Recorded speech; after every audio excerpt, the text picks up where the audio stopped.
बगहा के डॉक्टर पद्मा भानु को मिला all India homoeopathy youth award. हर्ष का माहौल। नागपुर, महाराष्ट्र में आयोजित all India homoeopathic research summit 2023 में बगहा के श्रीनगर निवासी होम्यो कैंसर अस्पताल के होम्योपैथिक चिकित्सक डॉक्टर पद्मा भानु सिंह को all India homoeopathy youth award से नवाजा गया, जिसके बाद उनको बधाइयां देने के लिए लोगों का तांता लगा रहा।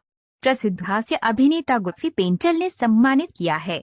रिसर्च कमेटी व भारत की प्रसिद्ध होम्योपैथिक कंपनी बर्नेट के सीएमडी डॉक्टर नीतीश चंद्र दुबे ने नागपुर के कवि सुरेश भट्ट ऑडिटोरियम में देश के सुप्रसिद्ध 3000 से अधिक होम्योपैथिक डॉक्टरों के बीच सम्मानित किया गया।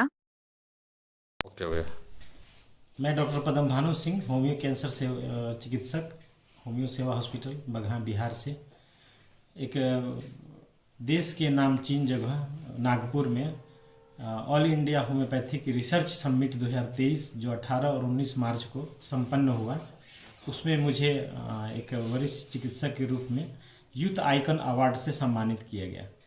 और देश में वैसे चिकित्सक जो बहुत ही लग्न से काम कर रहे हैं और देश के समाज में निरंतर सेवा भाव से लगे पड़े हैं, उनको ये समय समय पर सम्मानित किया जाता है, जिसमें मेरा नाम पश्चिम चंपारण डिस्ट्रिक्ट में से चयन हुआ था।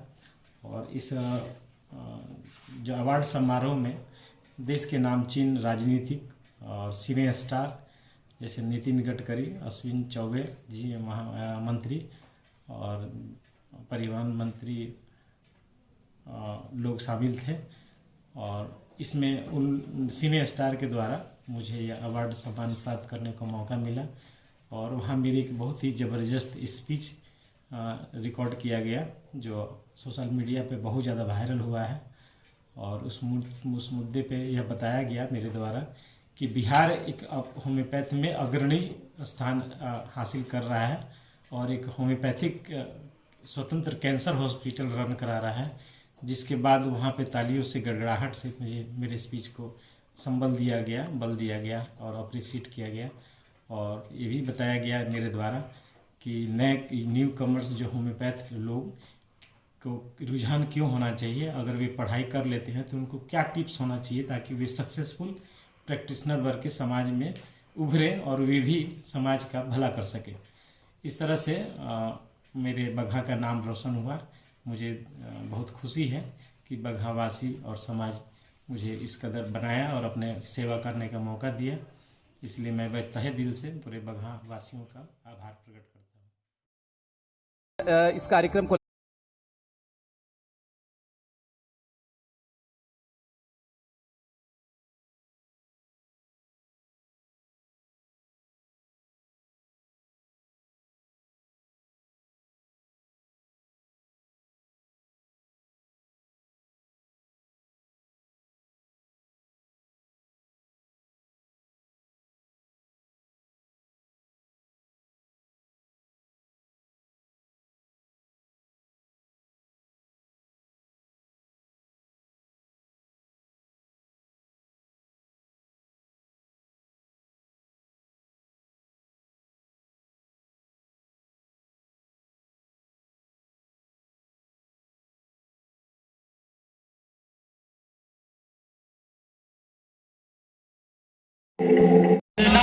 है तन मन सांस शाश्वत सनन सनन प्राण गुंजन घनन घनन उतर मुझ में आदि योगी योग धारा छलक चंचन सांस शाश्वत सनन सनन प्राण गुंजन घनन घनन उतर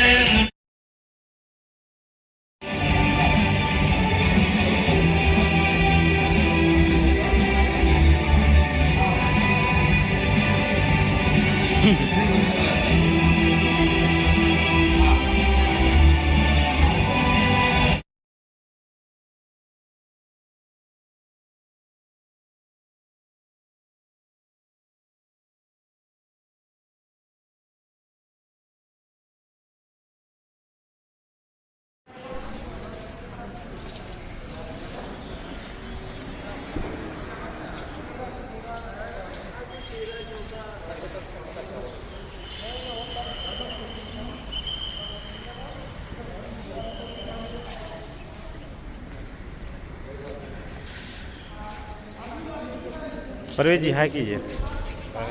गोपालगंज से परवेज जी। आज हम लोग नागपुर रेलवे स्टेशन पे नागपुर समिट होम्योपैथिक सेमिनार को ख़त्म करके वापस लौटते हुए ये हमारे हुए डॉक्टर सुरेश प्रसाद जी लौरिया से। क्या अनुभव रहा इस सेमिनार में, बताया जाए। बहुत अच्छा अनुभव रहा, बहुत कुछ सीखने को मिला। आज एक नई ऊर्जा, जोश और खरोश के साथ हम लोग वापस लौट रहे हैं ताकि मानवता की सेवा के लिए और ज़्यादा तत्पर और ज़्यादा सुदृढ़ रहें। और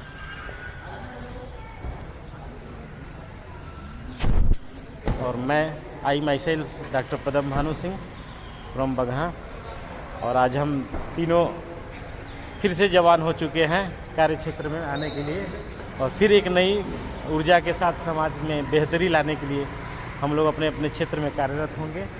इसलिए जनमानस को हमारे नागपुर की तरफ से सलाम।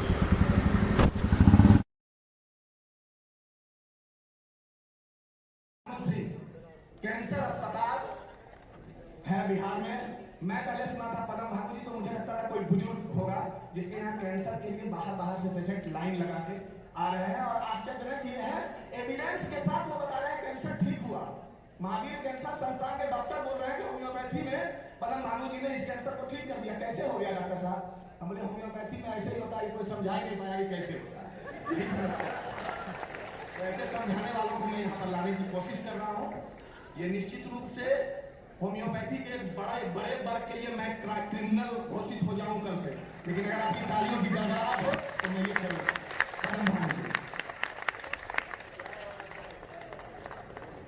नमस्ते नागपुर। आज आपके बीच में उपस्थित होकर बहुत ही गौरवान्वित महसूस कर रहा हूँ और शशि और दुबे जी का बहुत बहुत असंख्य धन्यवाद, जो इस तरह का प्लेटफॉर्म हम युवाओं को प्रोवाइड करते हैं। और इतनी होम्योपैथिक चिकित्सकों का हम बोलेंगे महाकुंभ है। इस महाकुंभ में हर वो चिकित्सक आज सम्मान के साथ, मान के साथ आज खड़ा है कि दूसरे एलोपैथिक मॉडर्न सिस्टम में जो चिकित्सक हैं उनसे अभी इस समय कभी किसी भी एंगल से कम नहीं समझ पा रहा है। इसलिए हमारे पास वॉइस है, ये माइक है और यह बहुत बड़ा मंच है जिसपे आज हम लोगों को बोलने के लिए और कुछ ऐसी बातें बताने के लिए इनवाइट किया जा रहा है जो दिमाग से नहीं बल्कि दिल से जुड़ी हुई है, हमारी सक्सेस से जुड़ी हुई है, हमारी फेलियर से जुड़ी हुई है। जहां हमने फेल करके जो अपनी अकिल बुद्धि लगा करके जो हमने सीखा है उसको रिप्रेजेंट करने के लिए बुलाया गया है। और इसीलिए हम सबसे पहले आपको सभी बुजुर्ग हमारे वरिष्ठ चिकित्सकगण डॉक्टर BN सिंह जो हमारे सबसे सानिध्य शिक्षक रहे हैं और हमारे गार्जियन तुल्य हैं, डॉक्टर रामजी सिंह जिन्होंने कई बार हम लोग को देखा है वहाँ पे काम करते हुए। इस तरह के टीचर तमाम भरे पड़े हुए हैं, सबका नाम लेना समय का अभाव है ताकि हमको लिमिटेड में बोलना जरूरी है। इसलिए अब हम एक बेसिकली छोटे चीज से स्टार्ट करते हैं। कलकत्ता में डॉक्टर SC दे हुआ करते थे, बेचारे आज हमारे गुरु नहीं रहे, लेकिन जब क्लिनिक में मरीज नहीं देख पाते थे तो उनके बरामदे में एक कालीन बिछाई जाती थी और वे वैसे बच्चों को इनवाइट करते थे। चूंकि मेरी ग्रेजुएशन कैलकाटा मेडिकल कॉलेज से हुई है, तो वे एक टिप्स दिया करते थे वैसे बच्चों को जो अभी पास आउट करके सोसाइटी में जाने वाले हैं या इंटर्नशिप कर रहे हैं। उनकी मन में उधेड़-बुन लगी रहती थी, क्या हम SP दे बन पाएंगे कि नहीं बन पाएंगे, या क्या होम्योपैथी से हमारा धन उपार्जन हो पाएगा कि नहीं हो पाएगा। क्योंकि जो व्यवस्था के अंदर हम लोग आते हैं यह एक व्यवसायिक शिक्षा है, तो हम अपनी अर्थ कमाने के लिए, नाम कमाने के लिए, जस कमाने के लिए इस पैथी से जुड़े हुए हैं। तो जब तक हम सक्सेस नहीं होते हैं तब तक इस प्लेटफॉर्म पे हम अपने आप को बौना समझते हैं और कहीं न कहीं हमारा फेलियर डिप्रेशन से जुड़ जाता है।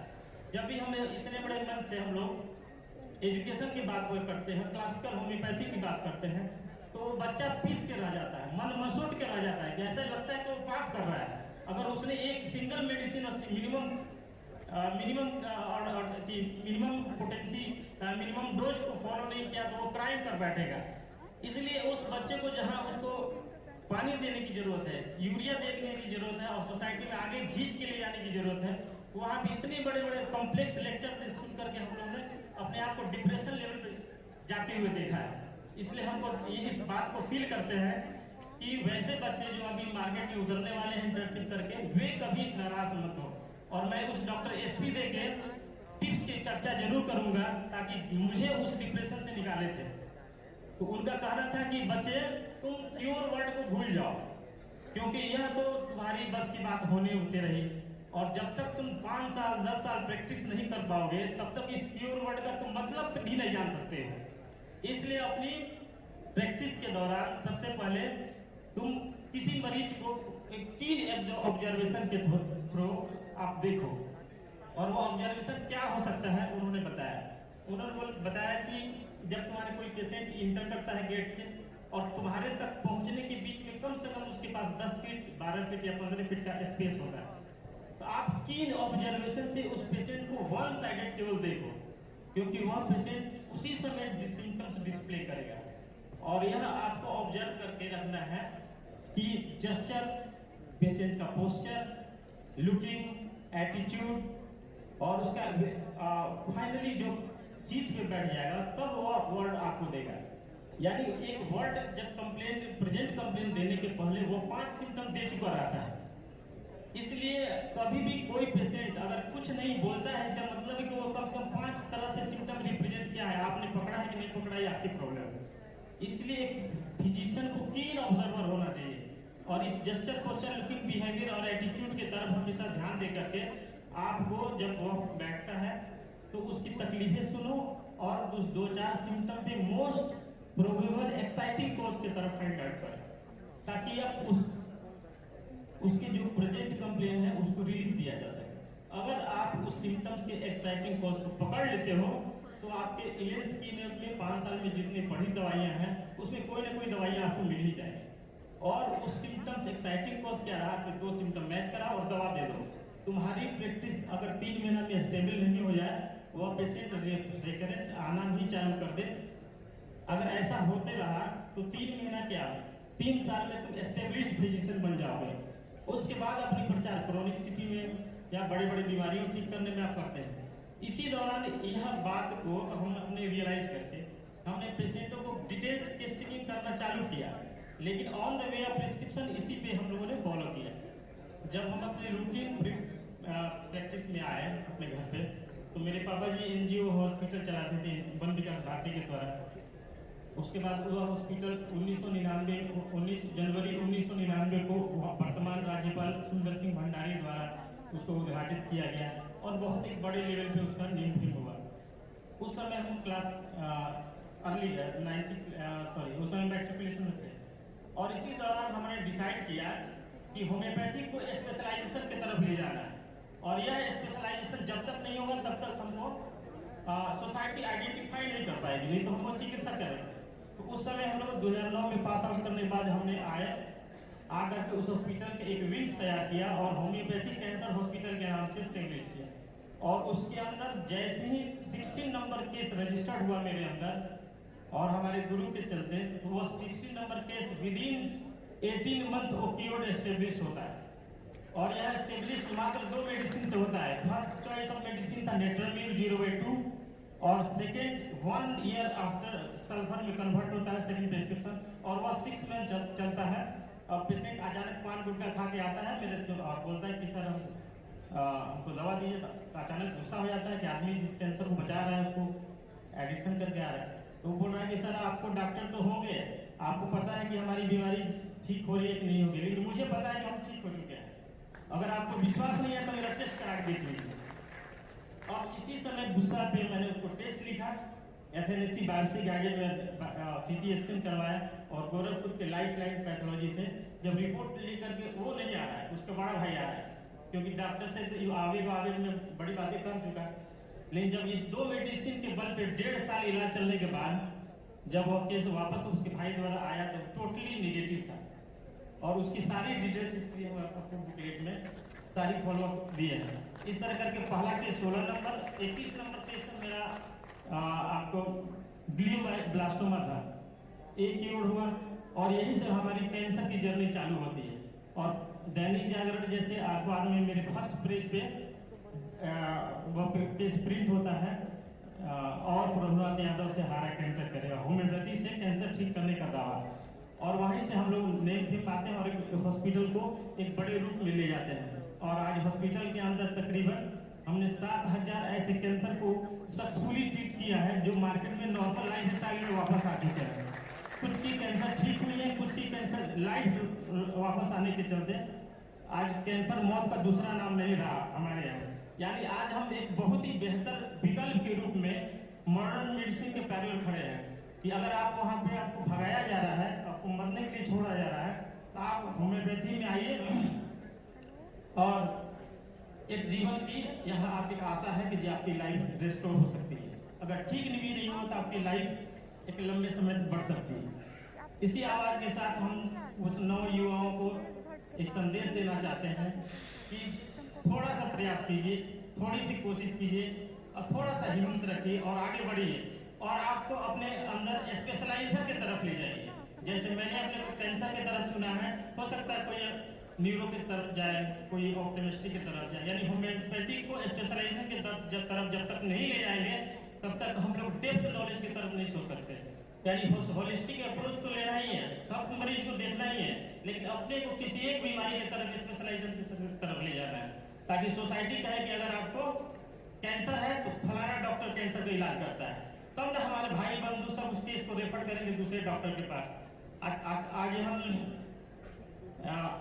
इंडियन होम्योपैथिक सेक्रेटरी के बिहार के कन्वीनर हैं। इस हादसे से भी आपको बता रहे हैं कि ऐसे 3 हॉस्पिटल ऐसे हैं जो मेंटल एसाइलम की तरह सोली ट्रीट कर रहा है मेंटल केस को। वे साइकेट्रिक एमडी डॉक्टर हैं, जो कि मैं भी MD psychiatrics doctor SM Singh के कॉलेज से किया था गुरु सर के। इसलिए हम लोगों ने साइकेट्रिक एक ग्रुप बनाया और इसके अंदर बहुत सारे डॉक्टर, जैसे मैं कैंसर हॉस्पिटल चला रहा हूँ, वे लोग मेंटल एसाइलम चला रहे हैं, मेंटल हॉस्पिटल, और वहाँ पे पूरी होम्योपैथिक दवाइयाँ दी जा रही हैं, बेड है, एडमिट इंडोर आउटडोर फैसिलिटी है।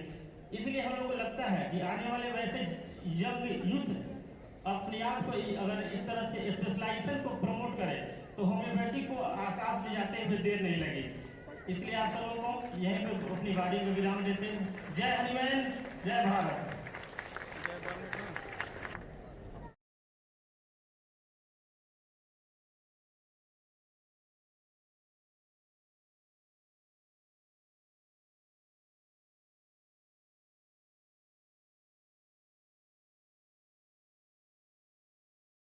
और देश के जाने माने एक ऐसे राजनीतिज्ञ, कुशल राजनीतिज्ञ, जिनके पास हजारों इनोवेटिव आइडिया है। मेरे विद्यार्थी जीवन के एक अच्छे मित्र के नाते आज से नहीं लगभग 40 वर्षों से इनका हमारा बहुत ही आत्मीय संबंध है।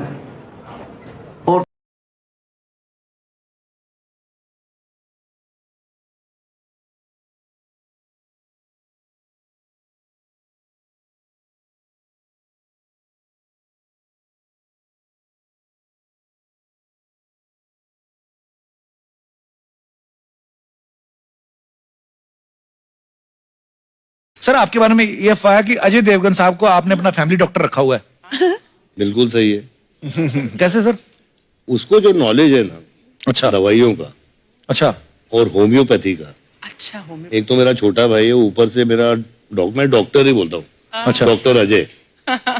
और स्पेशली उसके पास एक दवाई है, अगर रात को जरा 60-90 ज्यादा हो गई तो उसके 6 ड्रॉप पियो तो सब ठीक हो जाता है सुबह। अच्छा, हाँ, होम्योपैथी दवाई। हाँ, होम्योपैथी।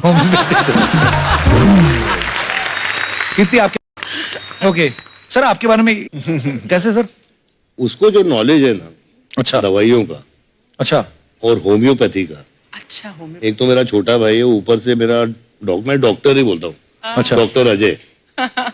और स्पेशली उसके पास एक दवाई है, अगर रात को जरा 60-90 ज्यादा हो गई तो उसके 6 ड्रॉप पियो तो सब ठीक हो जाता है सुबह। अच्छा, हाँ, होम्योपैथी दवाई। हाँ, होम्योपैथी। कितनी आप